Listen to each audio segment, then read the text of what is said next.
This is Recruiters on the Rise, and I'm Colleen Gallagher. Join me for candid conversations with talent leaders as we explore the work that drives them, the lessons they've learned, and how they're helping people find careers they love. The show is sponsored by Lavalier, an interview intelligence platform built by Textio.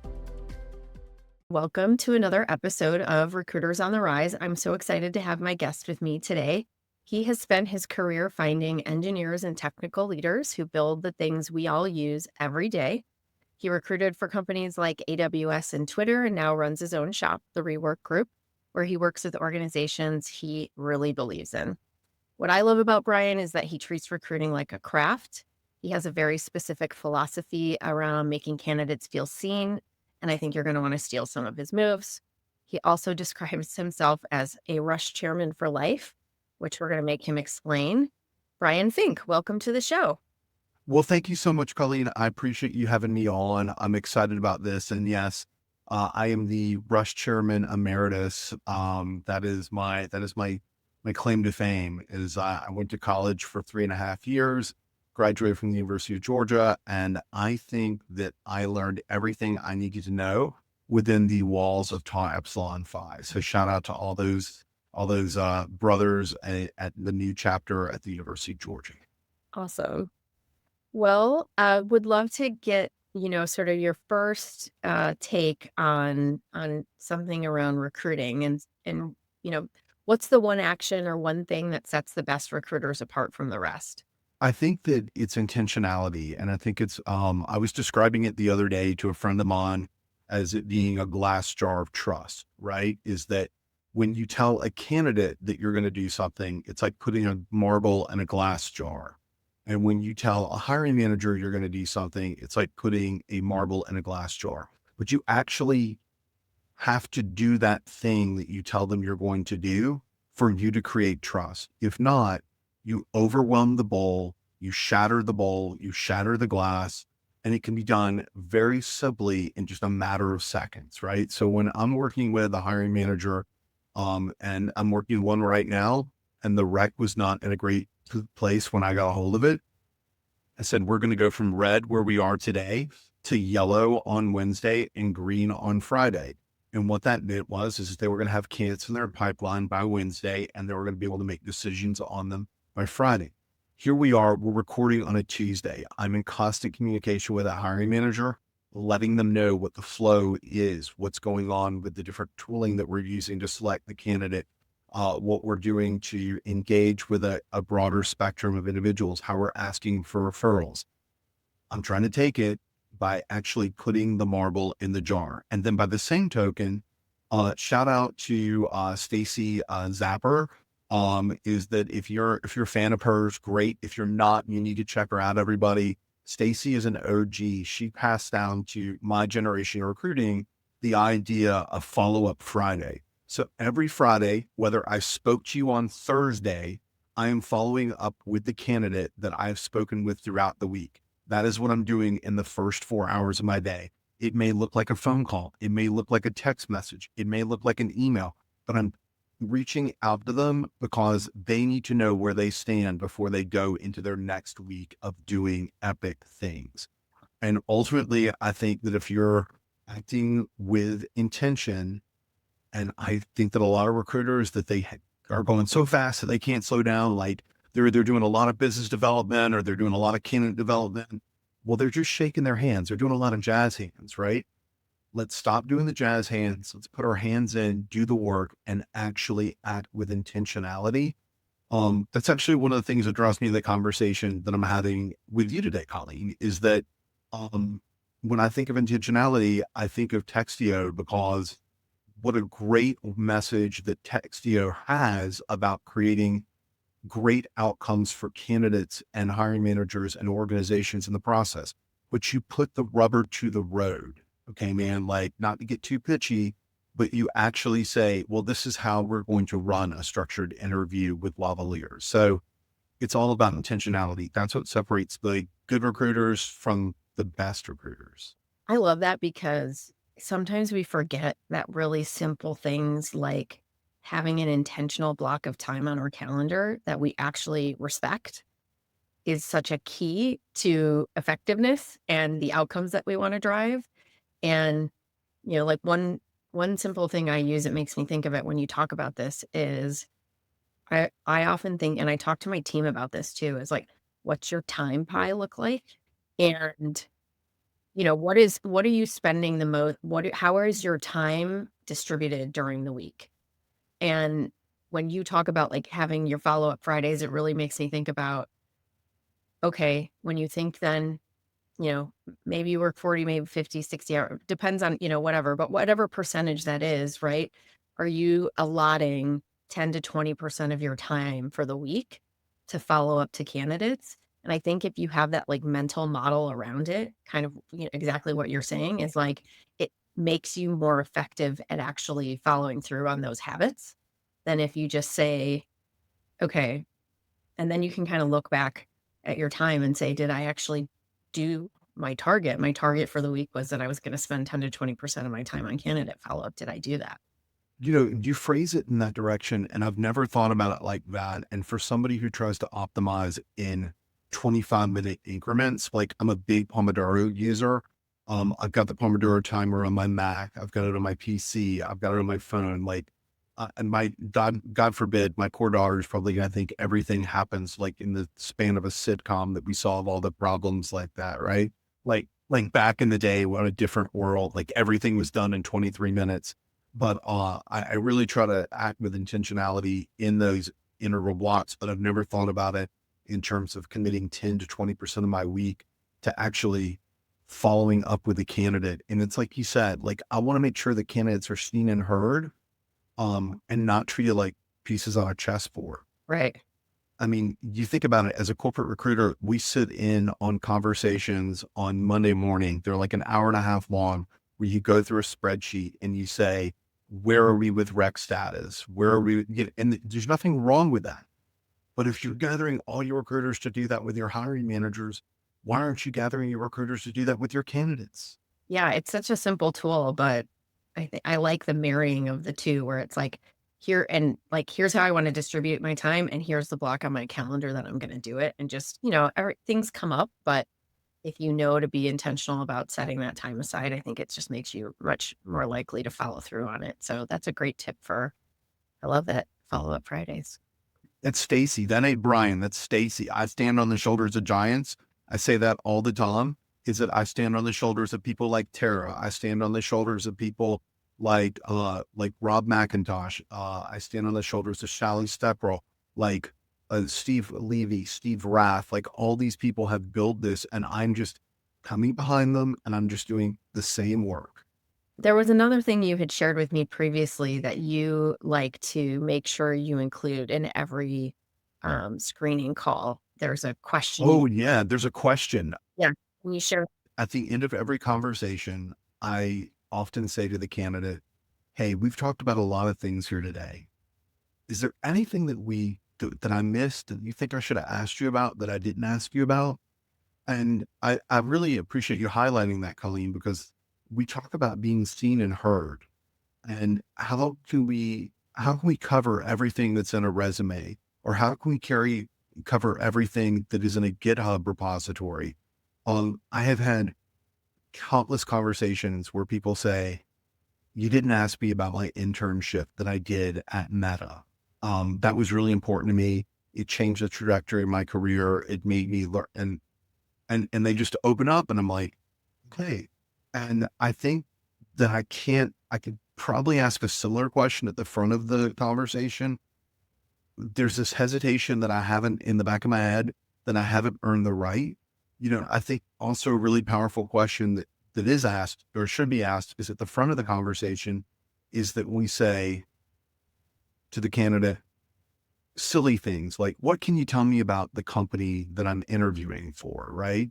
I said it's silly because we should instead be asking the candidate, hey, can you give me a 2-minute snapshot about where you've been and about where you're going? Because as we have those recruiting conversations, we're trying to frame a conversation around past performance, predicting future behavior, right? Or past behaviors predicting future performance, whatever that people at EDI have cooked up. It's just blown up with me today. I like your framing of that other question. You just said like, what's the 2-minute overview of like where you've been and where you want to go? My favorite question to ask people when I interview them, like if I'm doing my first like hiring screen as a hiring manager, or even if I'm part of an interview loop, is um, just like the sort of the open-ended, like, tell me about yourself. What do you want to highlight from your experience?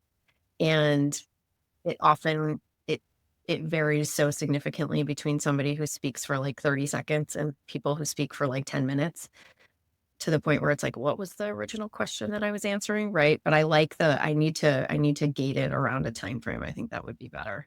So here's the thing is that I like the way that you ask that second part of the question, where you're really giving that person the on ramp to accentuate what's important to them about their career, rather than saying, like, tell me about yourself, right? Because we know that's a question that allows bias to creep into the conversation.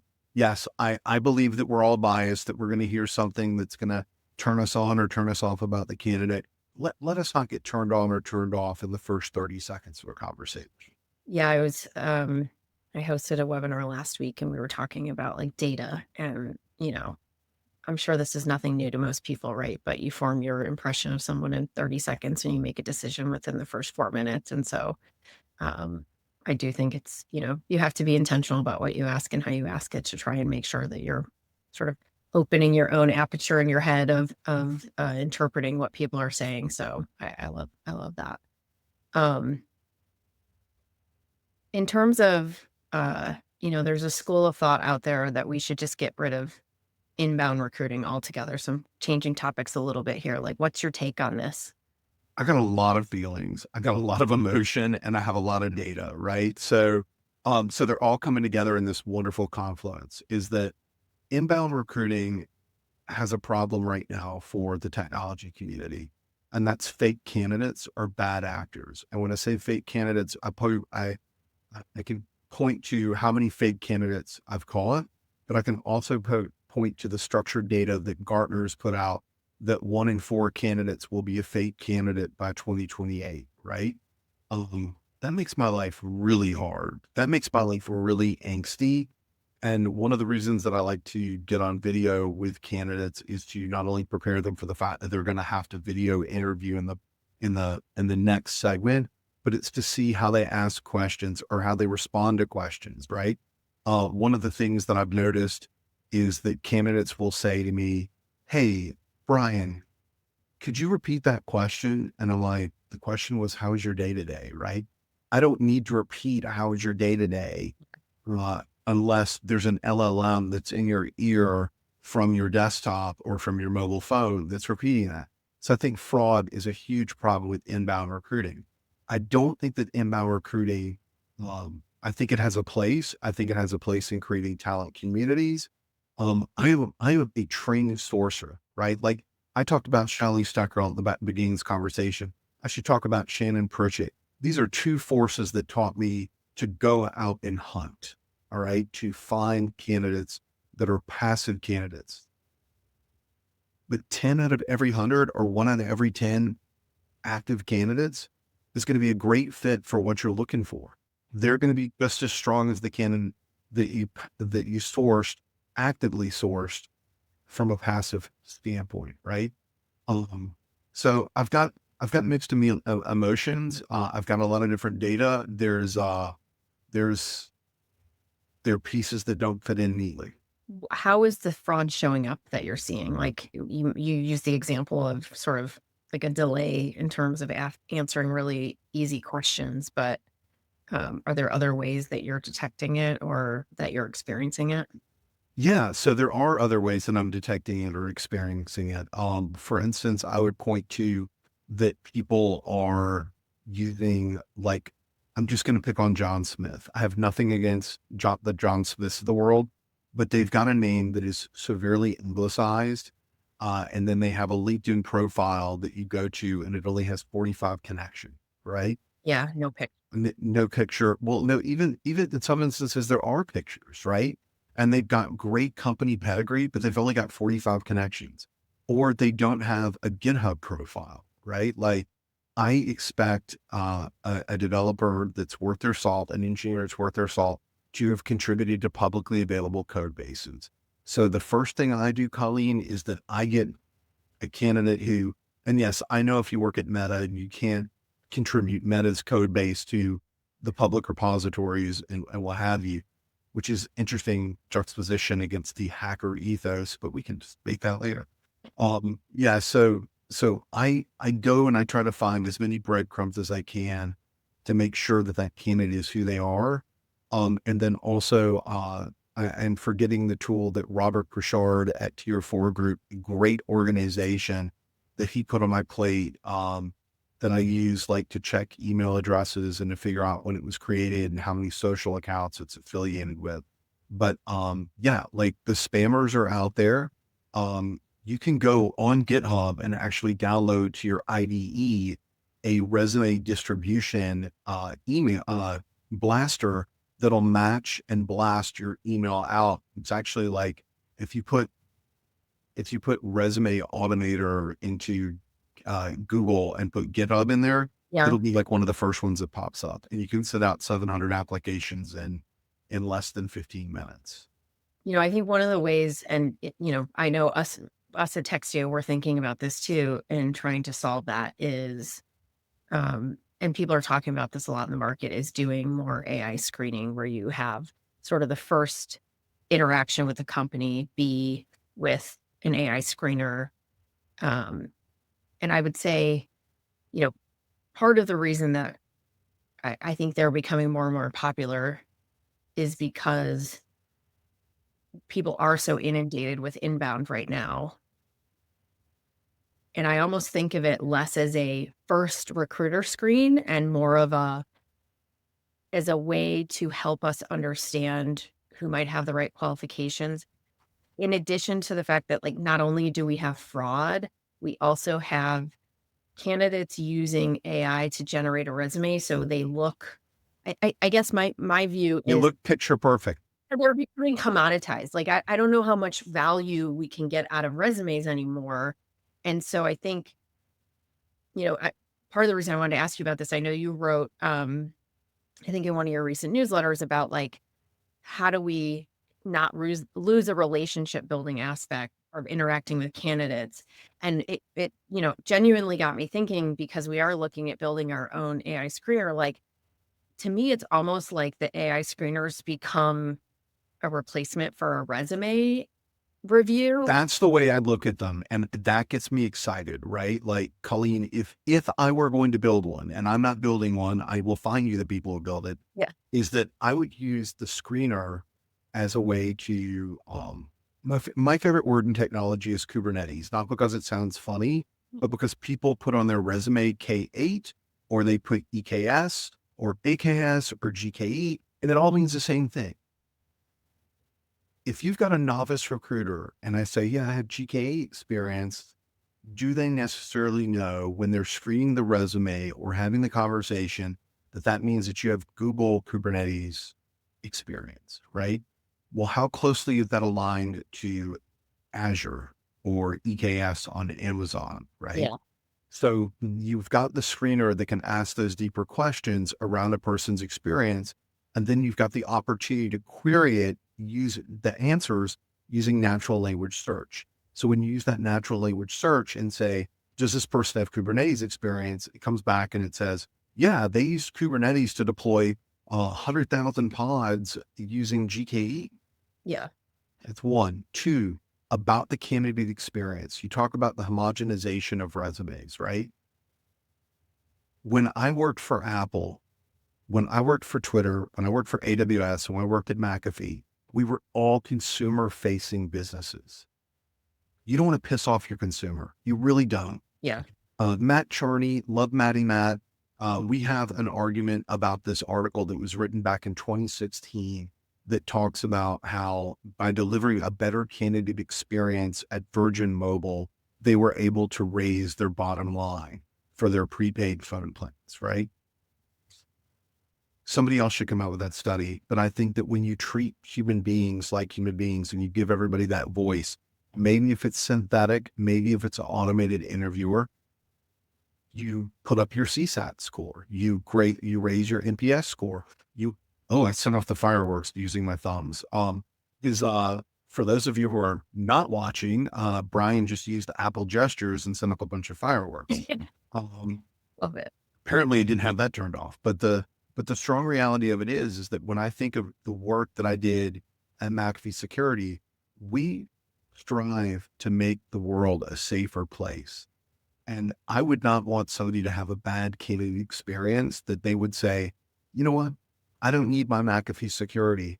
They didn't treat me well. I'm going to open myself up to getting all these viruses and having my computer taken over. Or alternatively, on the other end of the spectrum, Apple, everybody knows I'm an Apple fanboy, love all my Apple devices, right? John Turnus, if you're listening, I love Apple. The reality of it is that I would not want anyone to have a bad experience with an Apple interview. I would want them to be just as joyful as when they open up an iPhone. So do you think that that's impossible with an AI screener, or how would you think about doing it in a way that, because I genuinely think problem we're trying to solve isn't to make it less personal. It's literally to actually give people more chance at getting through the funnel, because right now it's so hard to identify who truly has the things you're looking for. So when you talk about it that way, I think about it, and I think that it acts as an agent of good for inbound traffic. Yeah. Candidates that have been headhunted, I don't know that I would put them through an AI screener. I really don't, like passive candidates. But then you get into a lot of EOC compliance issues, right? Like, was each candidate that was brought into the process treated equally and fairly? So you have to deploy that for each of those candidates, right? Or that's my understanding of how that would work. Give Keith Soderling, my boy.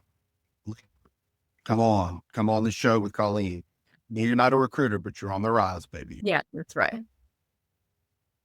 Yeah, that's a good point. But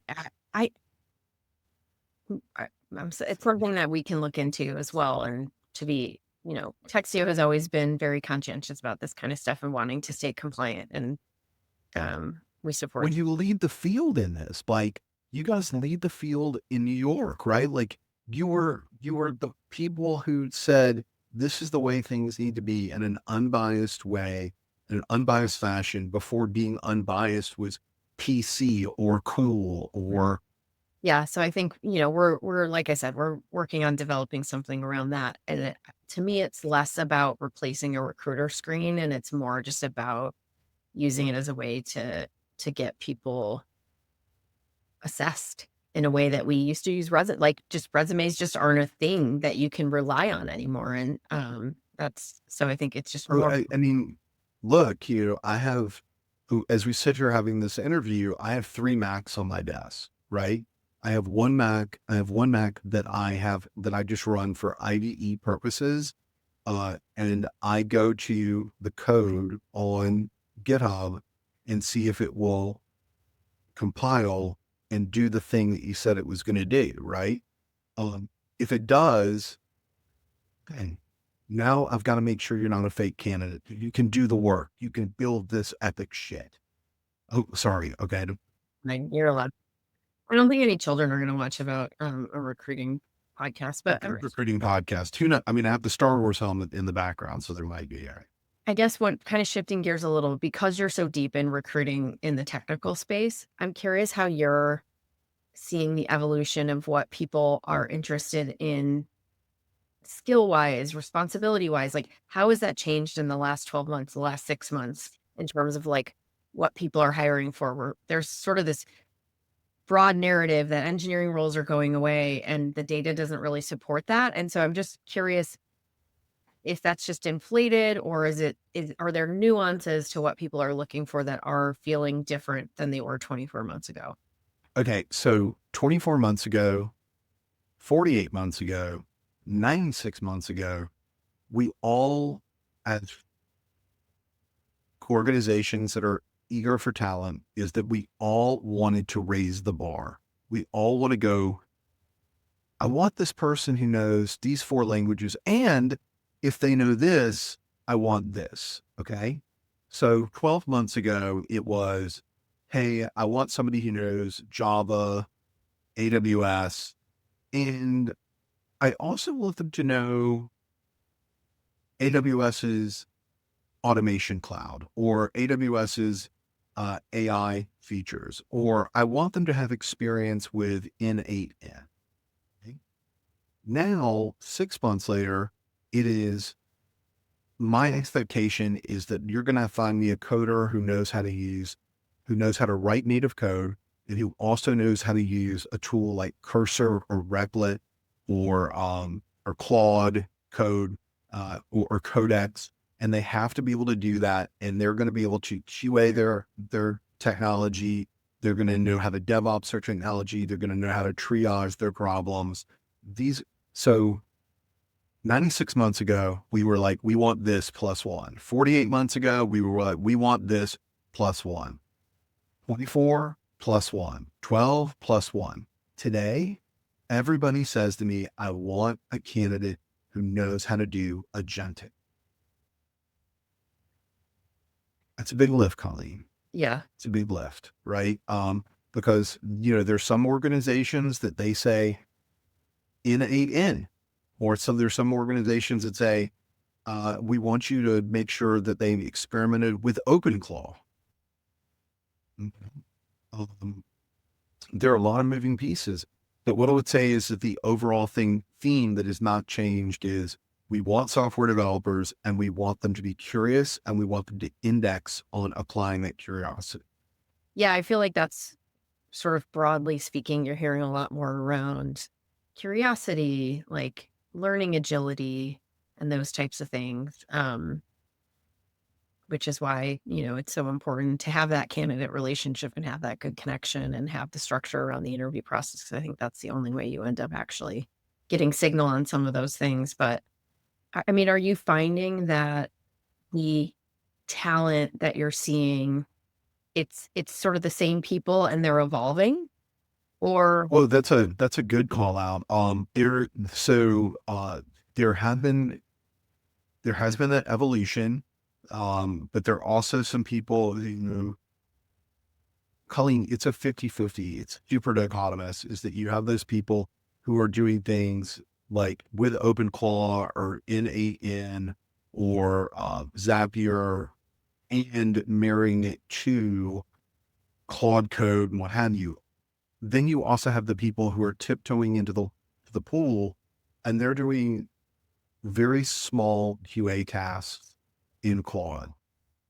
And that's not going to get them where they need to be tomorrow. So there are those, and I honestly think there's a technology divide, is that you have organizations like that don't want their employees to put anything into an LLM. And we can understand that, right? Like there was the developer that loaded, Samsung's version of Android into an LLM, and that created a bunch of problems.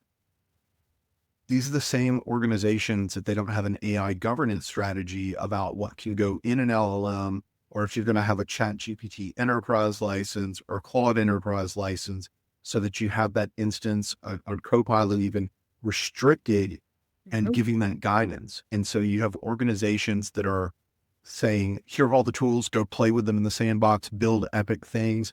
And then you have other organizations that are handicapping their employees, or really chaining and shackling them to the past. Yeah. And guess what? They're doing it anyway, right? Yeah, they're doing it. I mean, I just told you I have 3 bots that are my hands. Get it behind your own infrastructure, because that's just a cost of doing business now, is like everyone has to have a license. Everybody has to have a license. You talk about that 10% of my time doing follow-up Fridays, for that kind of engagement, is that we both know that I spend a lot of time writing. Now I'm spending probably last week, I know I say N8N, I know I spent 7 hours in N8N building different automation sequences, to maybe power my engagement on a social network. Mm-hmm. But like, I'm a recruiter. I'm not a developer. So like if you're a developer and you're not playing this game, we're not having this conversation because I'm not putting you with one of my clients. That shit ain't gonna fly. Well, shifting gears a little, you're a recruiter for, or what was it called? The Rush Chairman for Life. Rush Chairman Emeritus. Yes, ma'am. Right. Yes, But ma'am. tell me more about that. I think when we had talked about this originally, my question to you was like, what advice would you have for people coming out of school? And you told me the story. So I would love you to share it with our audience around why you call yourself your Rush Chairman Emeritus. Okay, so here's the thing: is like you're gonna learn a lot of different things in school. I've got political science degrees. Like it's all well and good. I know how to use SPSS. Like I know use SAS. Great, fantastic. But the reality of it is that being Rush Chairman at the University of Georgia for Top Sun 5 for the new chapter put me in unpredictable situations. Okay. It would be like, well, we've got, I'll give you a really good example is that we had one kid that is a good friend of mine now, who had certain dietary restrictions. Right. And then we had everybody else could eat pizza and what have you. Is that how do you make that accommodation and make it where it doesn't single this person out, but brings them into the event and brings them closer to everybody else, right? Like, how do you deal with those challenges? Or how do you convince a rap super band, Run DMC, to play your fraternity house when, oh, wait a minute, what did we talk about? Did we not talk about this? No. Okay. Okay. So real quick, for those of you who are watching, I just got this from one of my fraternity brothers because I am a huge, Run DMC fan because they did play Top Sun 5, but I'm also a huge Beastie Boys fan. And this is the book Together Forever. It's about their story about how they came up in the rap game. And so one of the things that's really unusual about my fraternity is that we've had the opportunity to grow. My pledge class was 18. The next pledge class that I was Rush Chairman for, we grew to 24. And then eventually we had a pledge class of 32 while I was Rush Chairman, right? So I'm constantly trying to encourage people to go Greek still today. I think it's important. I know that people say you're buying your friends, but I think that you're opening yourself to other opportunities. It's like how I write about people going into small rooms that you don't belong in and saying what's on your mind and building that. Um, you know, uh, Social Chair decided we were going to get Run DMC to play our fraternity Oh, house. And it was a great rush tool. And we had 4 days before they were supposed to play, the university sent the fire department in to say our house could only fit 200 people. And there were, 150 people, and there were like 200 other people coming to this thing. So like it taught me to be resourceful and to go out and find a club that would be in downtown Athens that would host this, right? Like, so as Rush Chairman, it really taught me how to build bridges with people, how to create full and lively engagement, how to listen to people about what was important to them. Yeah, like not every kid that wanted to join TAP, right? Like it requires you being smart enough to say to them, I know that you really want to be here, but these guys here, they're not your friends. You should go be with your friends. Be with your friends, right? Um, yeah, lost some great kids and became rivals, if you will, because I made that decision. But at the same token, not every person you interview for your company, no matter how badly they want to work for Apple, John Turvis, um, is, uh, is that no matter how badly that they want to work for your company, it isn't always a great fit. yeah. Right? So you've got to be able to make those decisions as a rush chairman, but you also have to figure out what is important. Now I'm giving the thumbs up. Is that what is important? Do they want to come to great parties? Great. We've got that. We can make that happen. But what are you going to have to invest to have a great party? Well, you're going to have to invest in going to study hall and study hours because we have the number one GPA on campus. Flip side, we've got the number one GPA on campus. You want to go pre-med, you should come here. We got plenty of pre-med guys, right? And we can help level you up. So that's what I mean by being the rush chair emeritus, because when I'm recruiting for a great organization, or maybe they're not great yet. Maybe they're going from good to great, in the words of Jim Collins, right? Maybe we've got to say, how do we change the game and make sure that we're bringing people in that are foundational pillars that we can build success on in incremental fashion, right? Not trying to boil the ocean all at one time. So, yeah. So I'm Rush Chairman. Damn glad to meet you. Yeah. I mean, I love that story because I feel like most recruiters I talk to came came into recruiting from a very different path. Um, Either, I think somebody I was talking to recently, she was an engineer and was frustrated with the talent she was seeing, and her boss was like, "Well, then go fix it," And she did, and she moved into recruiting. Someone else I talked to was a social worker. So I feel like you're a little bit of a unicorn, of somebody who sort of found their path very early.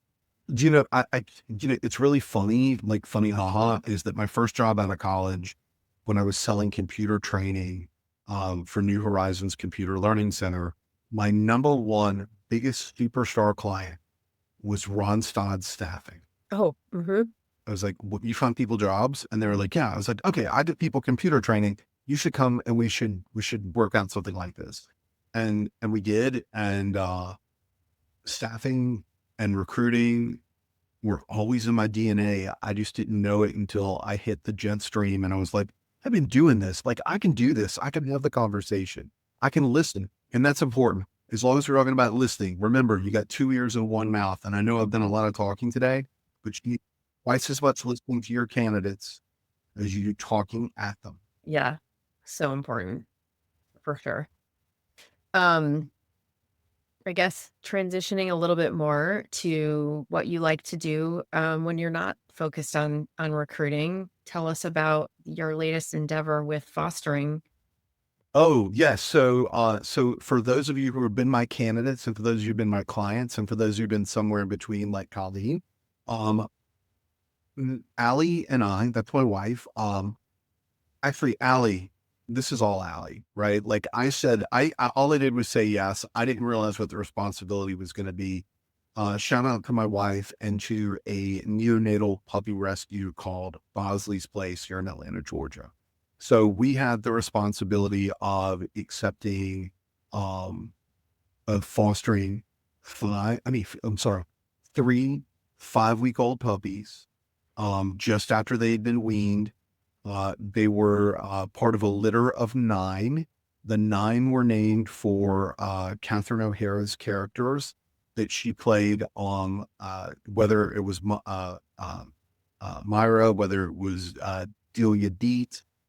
We still have Deets. Deets is with us, so he may speak up every now and then. Yeah. It's been such a great passion. Our guy Cam, who makes his appearance on LinkedIn every now and then. He's my teacup pitty. He is predominantly pit bull and Chihuahua.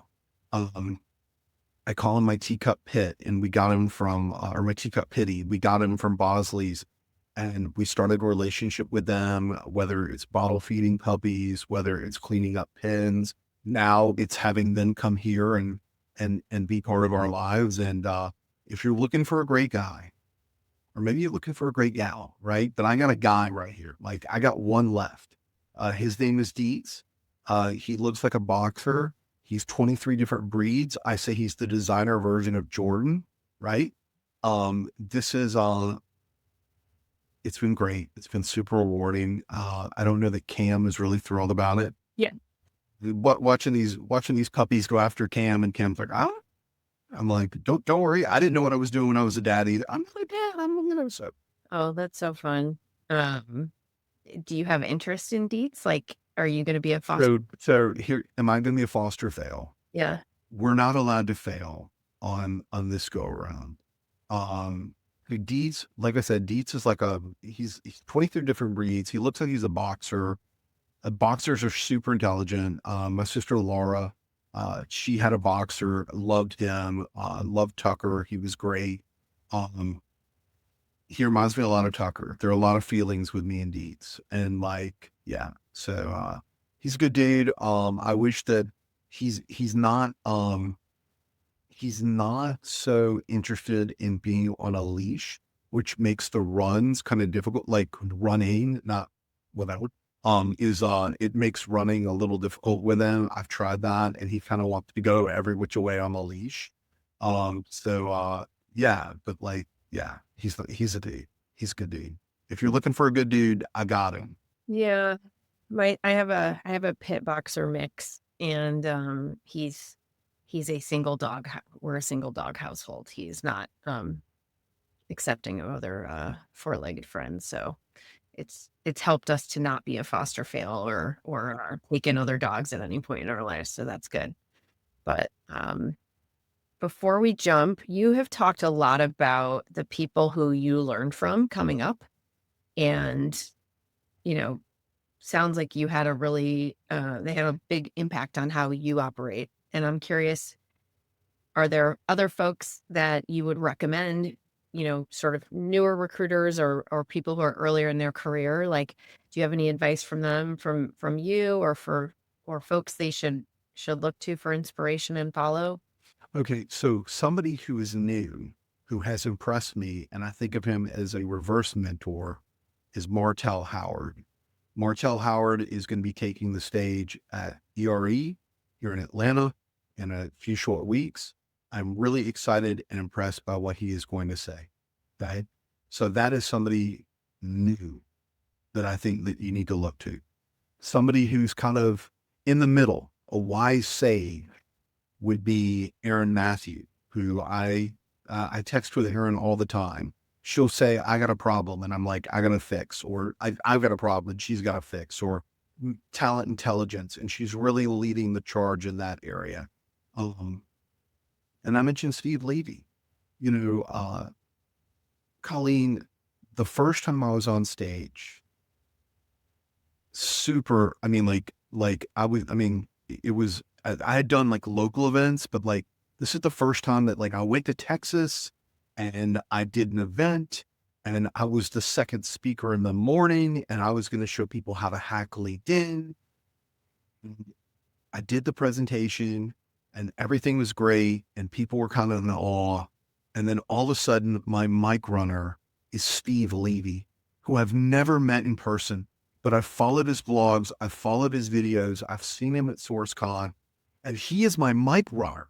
Okay. He's going to ask me questions. And I'm like, oh, okay. The first question is from Matt Charney. Okay. Do you want to talk about being baptized by fire? Okay. Isn't by fire. And if anybody knows Steve Levy, Steve isn't satisfied with your first answer. He presses you. Okay. Man, he makes me a great recruiter every day. Good. That's a good tool. Well, where can folks find you to connect with? You can find me on LinkedIn.com. I'm Brian Fink on LinkedIn. I'm the Brian Fink on Twitter, Instagram, Substack, and Threads. And you have a newsletter that you publish. Tell us a little bit about what that is. Okay, so I've got two newsletters that I publish. I publish one on LinkedIn. It's called The Talent Architects, where I talk about all the things that are going on in TA and kind of my spice, if you will, on what I think is good, bad, and ugly. And I'm not afraid to call it out. I'm also not afraid to get into it with you in the comments. So bring it on. Yeah. I just put up my fist for those of you who are listening and not watching.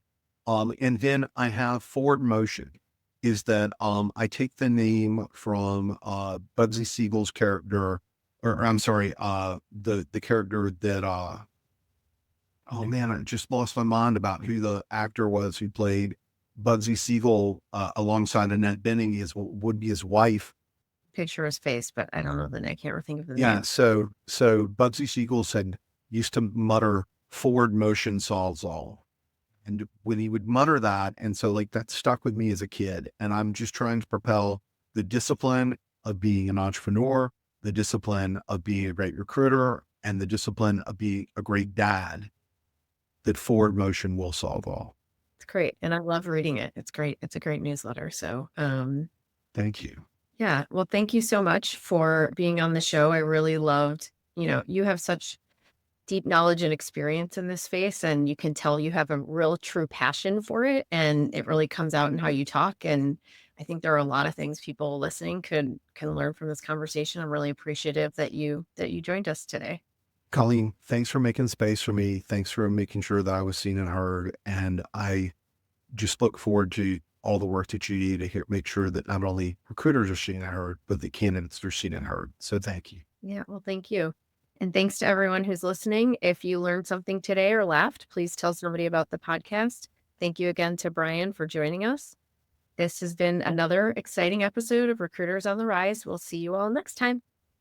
And that wraps up another episode. Thank you for joining. For show notes and other episodes, visit us at recruitersontherise.com. Recruiters on the Rise is sponsored by Lavalier, an interview intelligence platform. Lavalier goes beyond basic note takers to improve your ability to assess candidates with AI-powered interview questions, summaries, and transcription. With Lavalier, you can finally hire with speed and confidence.